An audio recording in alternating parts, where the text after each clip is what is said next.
ములుగు జిల్లా నుంచి ప్రస్తుతానికి ములుగు జిల్లాలో గత 3-4 రోజులుగా ఎడతెరిపి లేకుండా కురుస్తున్న వర్షాలకు ములుగు జిల్లా పూర్తిగా జలమయమైపోయింది.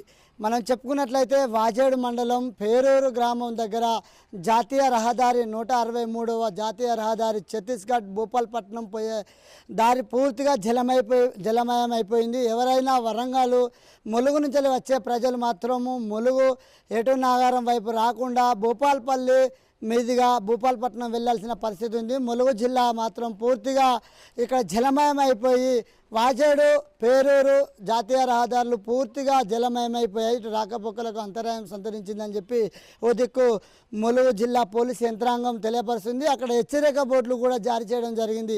ఇది ప్రజలు గమనించగలరు. రాకపోకలందు ప్రయాణికులు కూడా దీన్ని గమనించగలరు. మరి వాహనదారులు కూడా ఇది గమనించగలరు అని చెప్పి ఇక్కడ హెచ్చరిక బోర్డు అయితే జారీ చేయడం జరిగింది. మరి అలాగే మరి ఇంకా రానున్న 24 గంటలు వర్షాలు ఇలానే కురిసే అవకాశాలు ఉన్నట్టు వాతావరణ శాఖ కూడా తెలియపరుస్తుంది. అంతేకాకుండా ప్రజలందరూ కూడా అవసరమైతే తప్ప ఎవరు కూడా బయటికి రాకూడదు. ప్రజలందరూ అప్రమత్తంగా ఉండాలి. ఈ యొక్క ఏజెన్సీ ప్రాంతంలో కురుస్తున్న వర్షాలకు అప్రమత్తంగా ఉండాలని చెప్పి పోలీస్ శాఖ కూడా హెచ్చరిక బోర్డులు జారీ చేసేసింది మనం చూస్తున్నాం.